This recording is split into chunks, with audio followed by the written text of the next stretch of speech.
My stepfather took $7,000 from my college savings money I earned from part-time jobs and used it to buy a house for his biological daughter. When I threatened to sue, my mom sided with him and laughed, saying, "Shut up. Your name wasn't even on the money." I took them to court, but the verdict uncovered even. My mother's parents are furious with me because my mother and stepfather were arrested not long ago. I told the police about them, and they were taken into custody.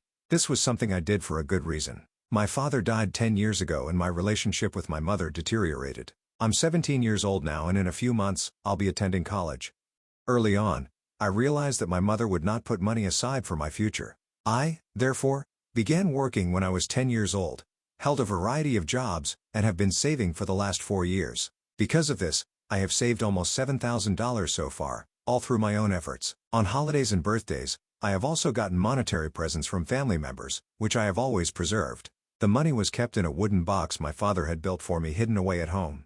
This is how I handled my savings, because my mother wouldn't let me open a bank account, but someone found out about these undiscovered savings. I discovered the box was empty a few days ago. My mother told me that my stepfather had invested the money in a new house when I questioned her about it. I thought I was going to go crazy the instant I realized what had happened. My mother, stepfather, and I got into a heated disagreement at home. However, as a 17-year-old, I was unable to resist and had to make concessions. I was unable to do anything but shut myself in my room and cry for hours. I had to start from scratch, which is why, before attending college, I wasn't even certain that I had enough money to purchase the required supplies. I was utterly confused and extremely upset. I determined to exact revenge on them that very day. It was because the problem was too big to overlook. Luckily, I only had to wait 3 days to get my retribution. After being taken into custody, they started to pay for their misdeeds. My grandparents, who had previously always stood by me, have now turned against me, which is the only issue with this chain of events. I no longer comprehend what is taking place. I have detested every second of the past few years since my mother remarried Phil, a man who has been quite engaged in my life. He deserves to be labeled an abuser since he is among the most malevolent individuals I have ever encountered. I have undoubtedly experienced verbal and emotional abuse, even if it hasn't been physical. He mainly assaults my mother, but occasionally, he lets loose his rage on me and accuses me of anything that comes to mind. In addition to hurting my mother and myself, this makes him even more irate. He loses even more logic when he sees that I don't care and my mother doesn't stand up for me. After my father passed away, my mother didn't date anyone for a while until she eventually began seeing Phil. Living with her own mother is Phil's 19-year-old daughter from a previous marriage. He appeared understanding at first, but shortly after they began dating, a significant disagreement broke out. This was the pivotal moment that exposed his actual character. My mother let them to live together in our house when he started to dominate her half a year into their relationship. He is a lazy, reckless man. He is stupid and incapable of working. He frequently depends on his parents, is in his mid to late 30s, and is reckless with money. When he and my mother argue, he gets money from his parents, and when things are calm, he lives lavishly off of her. He always spends more than he makes. Regretfully, my mother does not have enough money to sustain a spouse who wants to live a lavish lifestyle. Although she makes a respectable living as a floor supervisor at a nearby supermarket, it is far from sufficient to support Phil's desired lifestyle. I've never had any issues with this. I've made an effort to be as autonomous as possible since I was 14. Since I began working part-time, I have been financially independent of my mother, who provides me with the bare needs. I probably just rely on her for accommodation and food, and I hardly ever ask her to purchase me anything. I don't ask her to go out or make specific requests. I realize that having such aspirations is futile. From the beginning, she has been aloof and uncaring toward me. She has never been friendly to me and has always made me feel unwelcome. That sensation became a solid belief as I got older.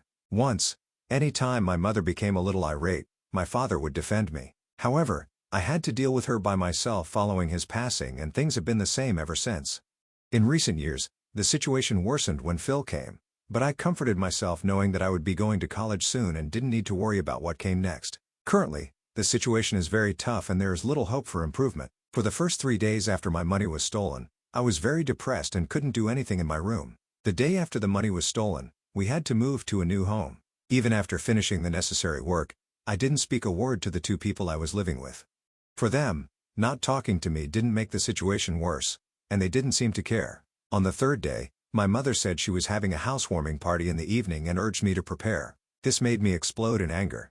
I shouted that I couldn't participate in a party for a house purchased with my money. I claimed that they had stolen my money to buy this house.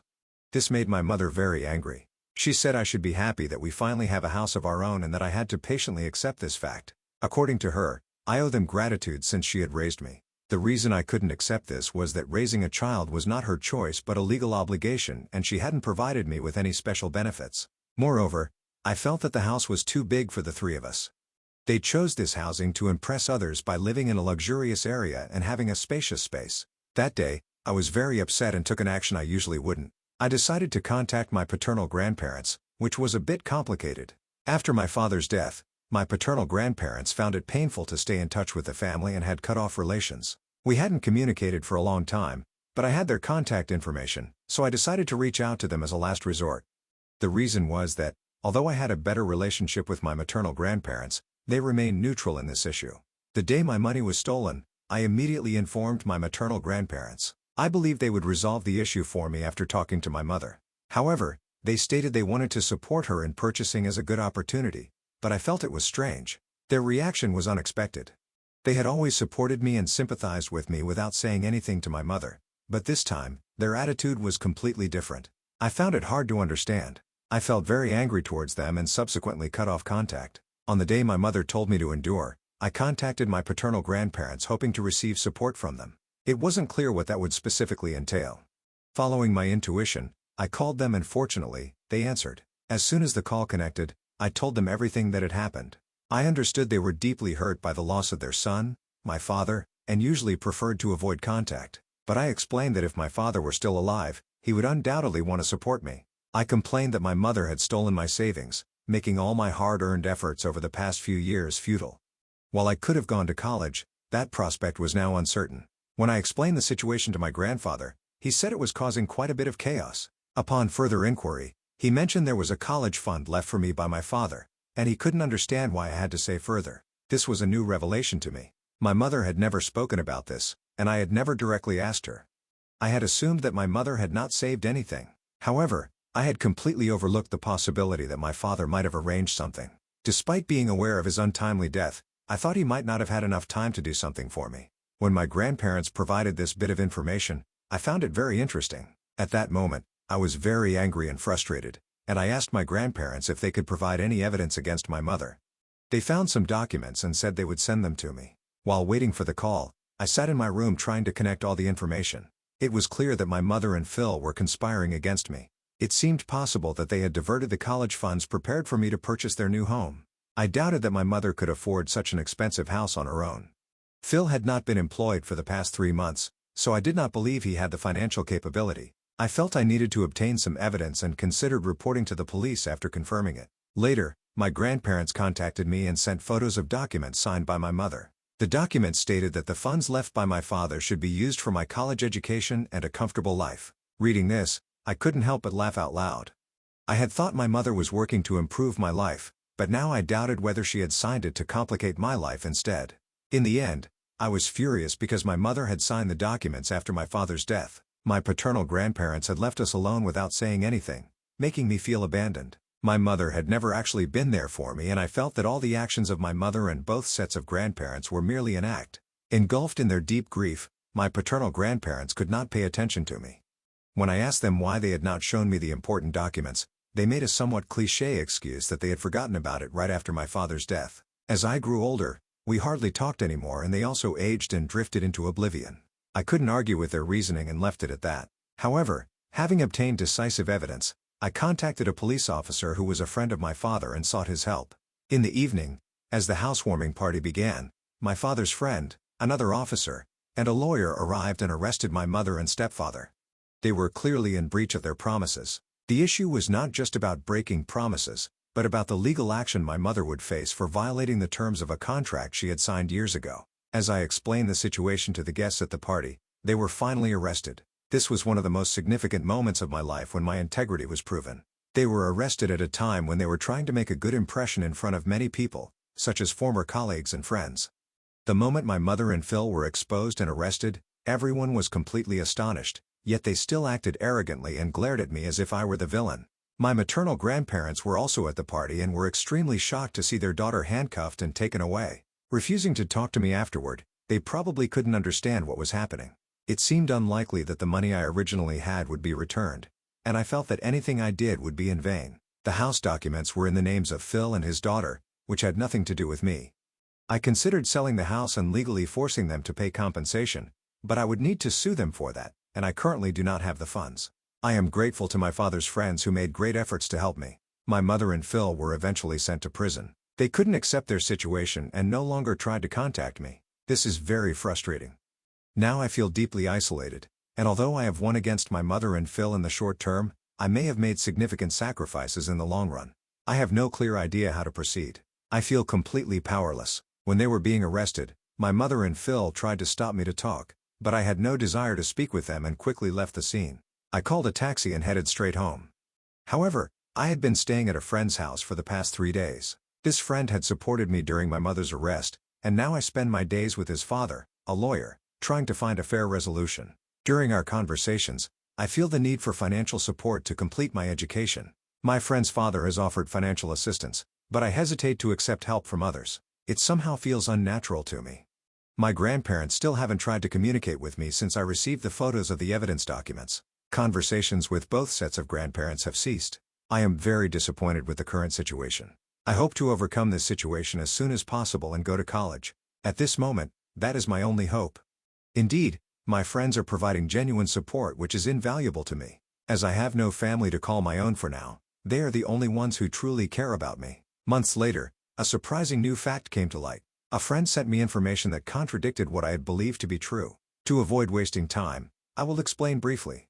In fact, my family had been plotting to betray me. Both my paternal and maternal grandparents had been involved in this plan from the beginning. My mother not only used the funds left by my father for personal purposes, but also secured benefits for the rest of the family. When I was 14 or 15 years old, my mother was in close contact with them, and fortunately, she had recorded those interactions as evidence. She provided the police with screenshots of conversations they had carelessly conducted via email. She stated that since she was arrested, others involved should be treated the same. She argued that it was unfair for her to be the only one prosecuted as they continued to conceal the conspiracy against me. Recently, my paternal grandparents talked about the evidence of the documents my mother had signed because their conscience had awakened and they regretted their actions. Believing I had no funds, I contacted them for support, and they finally decided to disclose the truth to me. They had intended to share this information for a long time but had been persuaded by my mother and her parents not to speak the truth. The reason was that it would have been disadvantageous for them. They still cannot justify their actions and are likely deeply regretful. Now I am completely confused and do not know what to believe or how to handle this situation. This is a very serious issue, and I have not even confided in my friends. I feel betrayed, hurt, and angry. Needing to take action, I plan to immediately report this to the police. The next step is to discuss this issue with a trusted friend and ask them to also inform my father, who is a lawyer. After this conversation, we will sit down with an experienced lawyer to plan in detail how to address this issue and how to move forward positively. However, regardless of the obstacles, I am determined to get into college this year. I have reaffirmed my determination for that. I am not planning to give up. I am already prepared to seek the necessary support from my friend's father. I do not plan to pay for my college tuition myself, but I am considering having him co-sign a student loan application. This process is essential for accurately calculating the amount withdrawn from my trust fund. Everyone involved in this case, including my grandparents, not only stole my money but also took away my future dreams and hopes. Therefore, I am demanding that they return the funds I need to live independently and with dignity. During a discussion with my friend's father and a lawyer, they mentioned that while such cases are not uncommon, the depth of the actions and the disgust they provoke remain unchanged. This feels incredibly selfish to me. Therefore, my lawyer and I agree and have devised a strategy to take direct countermeasures. I cannot simply watch them enjoy themselves with my funds. This extremely tough situation is almost certain to arise again, but next time, it is highly likely that everyone, including both sets of grandparents, will participate. Their involvement in the case is clear and there is no doubt about that fact. This case is likely to go to trial, but until then, I am committed to actively publicizing the facts. The trial lasted 3 months, during which many pieces of evidence were presented and testimonies exchanged. The final verdict was delivered afterward as a result of a very detailed investigation into my father's estate. It was discovered that my mother and both sets of grandparents had conspired to embezzle an amount reaching approximately $401,000. This figure far exceeded the initial estimates. Included in this amount were payments from life insurance my father had subscribed to and profits from real estate sold in his name. The court not only ordered the full restitution of the embezzled amount but also decided to add interest and damages.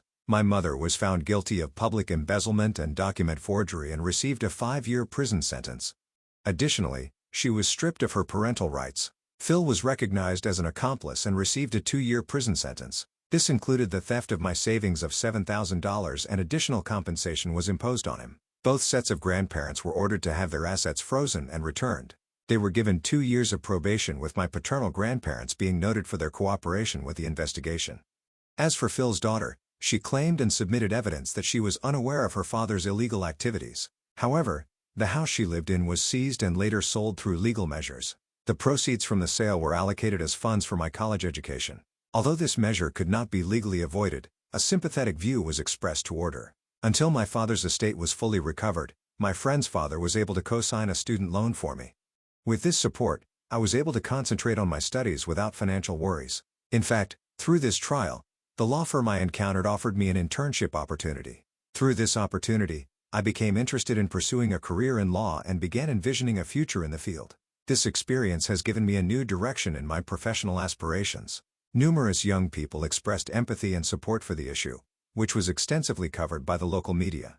Numerous people had suffered such injuries, and the reaction prompted me to begin sharing information on social media and concentrating on promoting youth rights. This turned into a move that had a beneficial impact on a lot of individuals. The nicest part was when co-workers who had worked with my father got in touch with me. They told me a lot of tales about his personality and his endeavors for my future. I was able to re-experience my father's influence and gain a fresh understanding of his nature after hearing these tales.